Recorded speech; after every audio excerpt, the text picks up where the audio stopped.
राधे राधे प्रिय दर्शकों। मोहनलाल जी 2 दिन के सफ़र के बाद आज मुंबई पहुँचे। वह अपने डॉक्टर बेटे संजय से मिलने आए थे और साथ ही एक निमंत्रण देने भी आए थे। उन्होंने निमंत्रण देते हुए कहा, बेटा, तुम्हारे छोटे भाई ने कानपुर में अपना एक अलग से मकान खरीद लिया है। उसी मकान का उद्घाटन करने के लिए हम सब परिवार वाले इकट्ठा हो रहे हैं। तुम भी अपनी पत्नी रेखा और अपने बेटे रॉकी को लेकर वहां पहुंच जाना। इतनी बात जब संजय ने सुना तो उसने चौंक कर पूछा, अरे पिताजी, इतना पैसा राजीव के पास कहाँ से आया? तो उसने फ्लैट ले लिया? अरे नहीं बेटा, उसके पास पैसे कहाँ थे इतना। उसने तो आधे ही पैसे दिए और आधे पैसे मैंने अपनी सेविंग में से दिया है, इसीलिए उसने एक फ्लैट ले लिया। बेटा, वह तुमसे भी मदद मांगना चाहता है क्योंकि अभी कुछ लोन पड़ा है, तो मुझसे यही कह के भेजा है कि भैया से भी थोड़े पैसे ले लेना ताकि हम लोन का पैसा जल्दी से चुका सकें। नहीं है मेरे पास पैसे, संजय गुस्से में बोला। और हाँ पिताजी, एक बात आप कान खोलकर सुन लीजिए, आपने कितना पैसा दिया है राजीव को? अरे वो बेटा, मैंने राजीव को 20 लाख रुपए दिया है। अच्छा पिताजी, तो आपने राजीव को 20 लाख रुपए देकर और उसके लिए फ्लैट खरीद दिया है। आपने मेरे लिए क्या किया? कैसी बातें कर रहे हो बेटा संजय? मैंने तुम्हें अपनी मेहनत की सारी कमाई लगाकर डॉक्टर बना दिया और तुम्हारे पढ़ाई के चक्कर में मैंने राजीव को किस तरह से इग्नोर किया कि आज वह बेचारा एक छोटी सी कंपनी में काम कर रहा है। उस पर तो मैंने कभी ध्यान ही नहीं दिया। उसकी तनख्वाह भी बहुत कम है, जितना कि तुम एक पेशेंट से आराम से कमा सकते हो, उतना तो वह बेचारा महीने भर में कमाता है। मैं ये कुछ नहीं जानता पिताजी। यदि आपने संजय को 20 लाख रुपए दिए हैं तो मुझे भी 20 लाख रुपए चाहिए। बेटा, अब तो मेरे पास पैसे बिल्कुल नहीं हैं।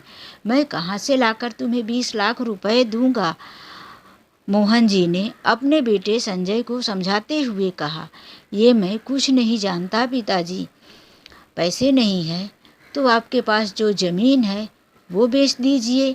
आखिर हम दोनों को बराबर बराबर पैसे चाहिए, दोनों भाइयों को बराबर हिस्से चाहिए।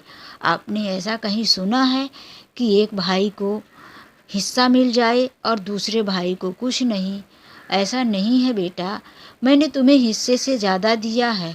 पढ़ा लिखा कर आज मुंबई जैसे बड़े शहर में तुम्हें डॉक्टर बनाकर भेजा है।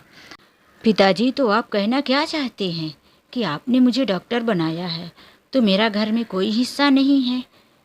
संजय, मैंने ऐसे कब कहा बेटा? तुम्हारा अपना घर है, लेकिन जहाँ तुम बेचने की बात कर रहे हो, तो जब हम उसे बेच देंगे तो हम कहाँ जाएंगे? तुम्हारी माँ कहाँ जाएगी? नहीं, मैं कुछ नहीं जानता पिताजी। मुझे सिर्फ 20 लाख रुपए चाहिए, जितना कि आपने राजीव को दिया है। और हाँ, मैं उसके नए घर के उद्घाटन में नहीं आ रहा हूँ। आप ही जाइए अपने लाडले बेटे के उद्घाटन में, और मेरे से भी मिलने की कोशिश मत करना जब तक आप मुझे पैसे नहीं देते। नहीं तो आप यही समझ लीजिए कि हमारा और आपका कोई रिश्ता नहीं रहा।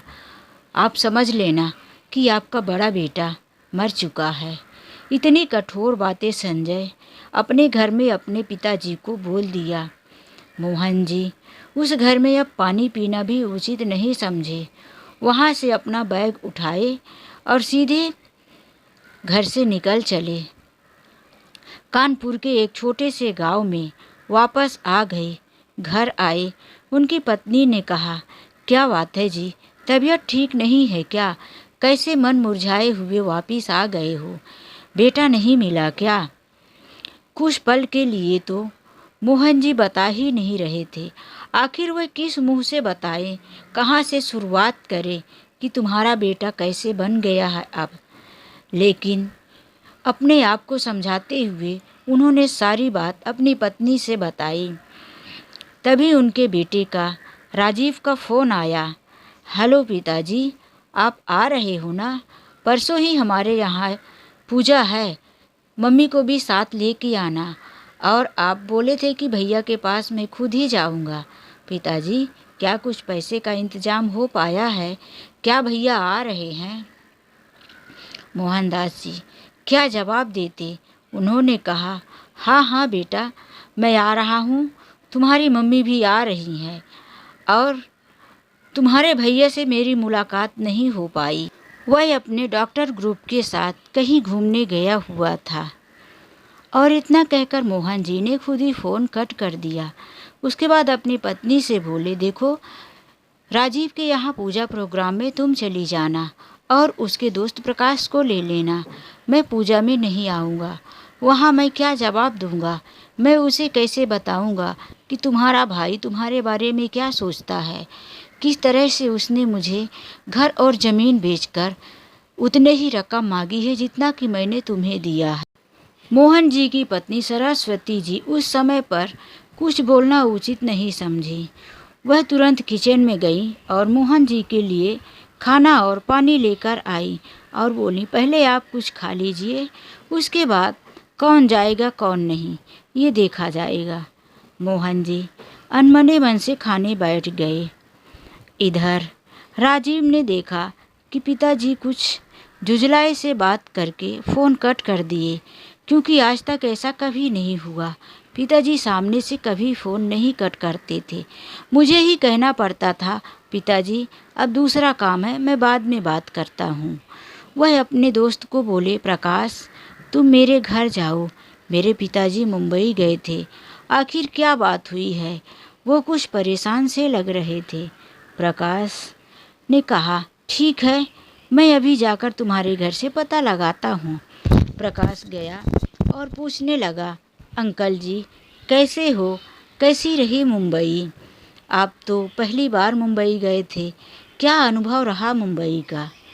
मोहन जी मुंबई का नाम सुनते ही भौहें चढ़ा लिए। प्रकाश मोहन जी के चेहरे को देखकर भाप गया कि कुछ तो गड़बड़ जरूर है। वह बात बदलते हुए कहा, अंकल जी संजय भैया कैसे हैं? आपकी मुलाकात हुई। अच्छा ये बताइए कि संजय भैया पहले आपसे मिलने आएंगे कि राजीव के घर में डायरेक्ट जाएंगे? मोहन जी ने कहा, अरे क्या बताऊं, ना तो वो यहाँ पहले गांव आएगा और ना ही राजीव के घर जाएगा। वह तो बहुत बड़ा बखेड़ा खड़ा कर दिया है।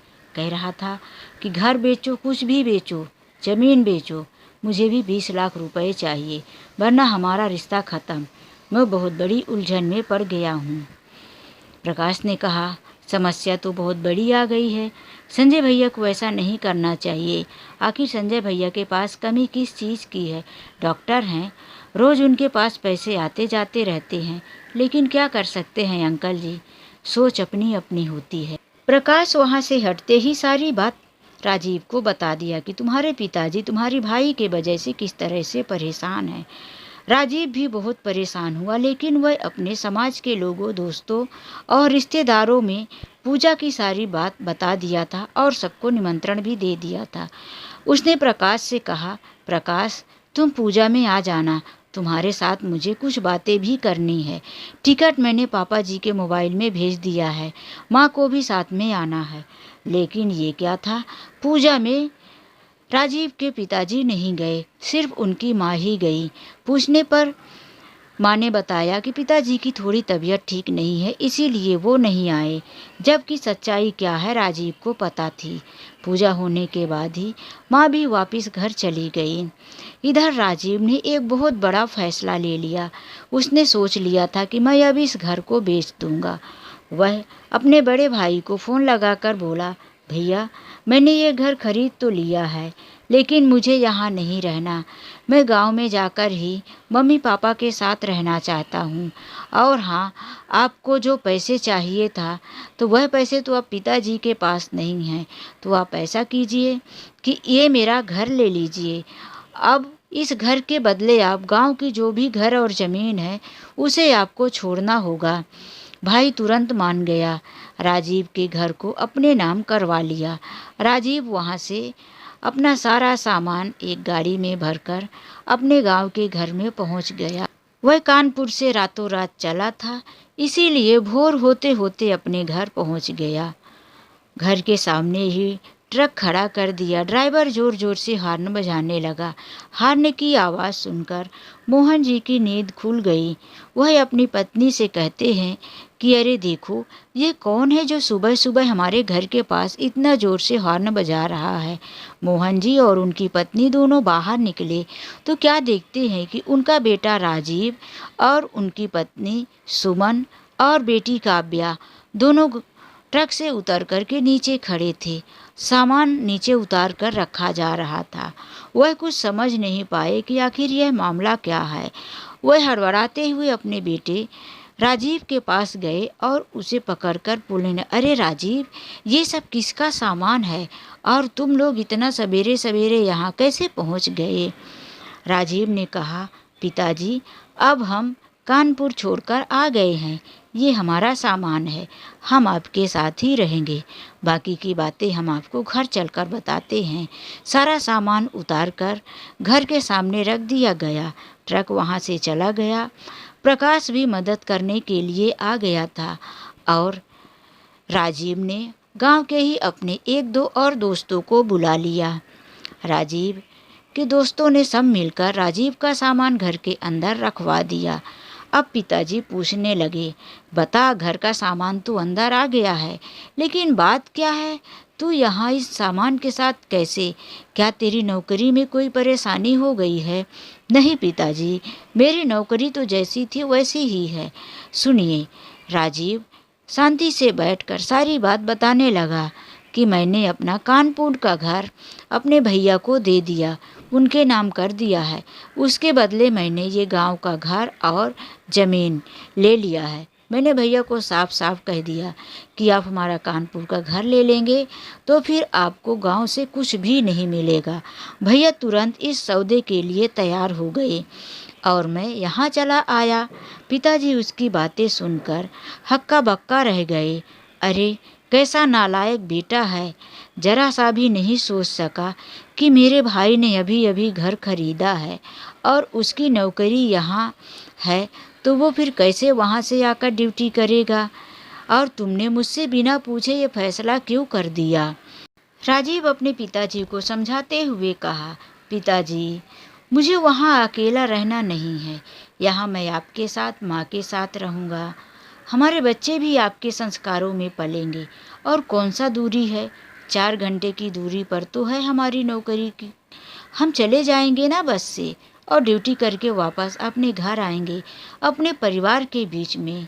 अपने बेटे राजीव के मुंह से ऐसी बातें सुनकर मोहन जी की आंखों में आंसू आ गए। वह राजीव को गले से लगाते हुए कहा, बेटा, मुझे तुम्हारे ऊपर गर्व है।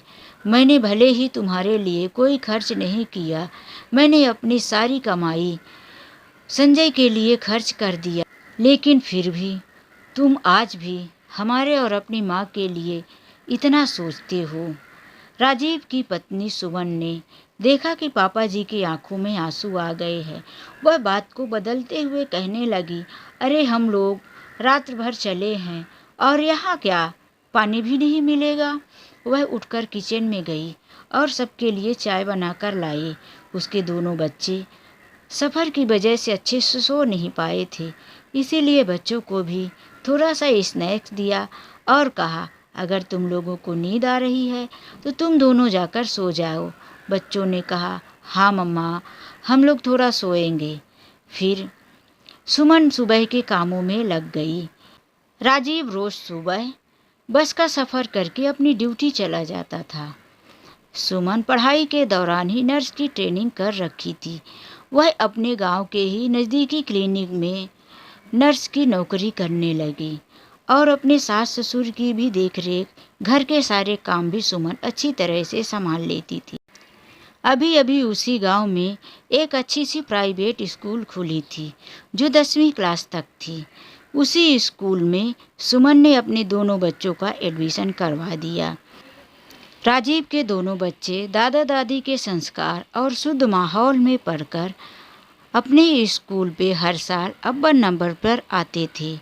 इधर संजय अपने भाई राजीव के घर को बेचकर मुंबई में ही एक अपना खुद का हॉस्पिटल बना लेता है और अपने बेटे को भी नीट का एग्ज़ाम देने के लिए फोर्स करता है। संजय का बेटा राजीव इस साल 12वीं कक्षा में था। 12वीं के बाद संजय अपने बेटे को नीट का एग्ज़ाम दिलाकर डॉक्टर बनाना चाहता था, लेकिन उसके रंग ढंग कुछ अलग ही थे, क्योंकि ना तो संजय ने और ना ही रेखा ने अपने बच्चों को समय दिया था। रेखा भी एक डॉक्टर थी, संजय भी डॉक्टर था, इसीलिए संजय के घर में बाई ही घर का काम संभाला करती थी। यहाँ तक कि रॉकी को भी बाई ही संभाला करती थी। संजय ने अपने बेटे की हर ज़रूरत को पैसे के द्वारा पूरा किया। कभी उन दोनों ने अपना साथ और अपना संस्कार नहीं दिया। इसीलिए रॉकी दिन प्रतिदिन बिगड़ता जा रहा था। वह अपने दोस्तों के साथ मुंबई के इधर उधर जगहों में घूमता जाता, कभी तो जुहू चौपाटी, कभी किसी गार्डन में, अलग अलग जगहों पर पार्टी मनाने जाया करता था। एक दिन देर रात रॉकी घर लौटा। संजय ने कहा, रॉकी, यह घर आने का कौन सा टाइम है? तुम बताओगे अभी तक कहाँ थे? उसने कहा, डैड, आज हमारी पार्टी जुहू चौपाटी में थी। कई दोस्तों ने मिलकर एक दोस्त का बर्थडे मना रहे थे, इसीलिए जरा सी लेट हो गई। रॉकी के मुंह से कुछ बदबू सी आ रही। वह रॉकी के पास जाकर उससे कुछ पूछना चाहता था, लेकिन रॉकी ने साफ सपाट शब्दों में कह दिया, डैड और मॉम, तुम लोग मेरी बात कान खोलकर सुन ले। ना तो मुझे डॉक्टर बनना है और ना ही इंजीनियर। पढ़ाई में मेरी कोई दिलचस्पी नहीं है। मुझे अपने लाइफ में एंजॉय करना है, और आप लोग मुझे डिस्टर्ब मत करो। मैं सोने जा रहा हूँ। इस तरह से बोलकर वह अपने कमरे में चला गया और फटाक से अपने कमरे का दरवाज़ा बंद कर लिया। रेखा और संजय दोनों उसके पीछे पीछे गए, लेकिन दरवाजे के बाहर ही खड़े रह गए। संजय मन में सोचता हुआ वापस लौट आया, एक दिन मैंने भी अपने पिताजी के साथ ऐसी ही ऊंची आवाज़ में बात किया था। संजय को वो कहावत याद आने लगी कि जो बोएगा वही काटेगा। आज उसके बेटे में संस्कार नाम की चीज़ नहीं थी। संजय अपने किए हुए पर बहुत पछता रहा था। आज संजय के पास पैसा था, लेकिन ना तो उसके भाई का साथ था और ना ही उसके पिताजी के संस्कार थे। आज वह खुद को अपनी पत्नी और बेटे के बीच में रहकर भी बहुत अकेला महसूस करता रहा। सारी रात अपने कमरे की छत को निहारता रहा, करवटें बदलता रहा। नींद उससे कोसों दूर थी। उसे समझ में आ गया था कि जैसी करनी वैसी भरनी। तो दोस्तों, यह वीडियो आप लोगों को कैसी लगी? कमेंट बॉक्स में अपने विचार ज़रूर बताइए। तो चलिए मिलते हैं नेक्स्ट वीडियो में। वीडियो अच्छी लगी हो तो लाइक, कमेंट, शेयर और सब्सक्राइब ज़रूर करें।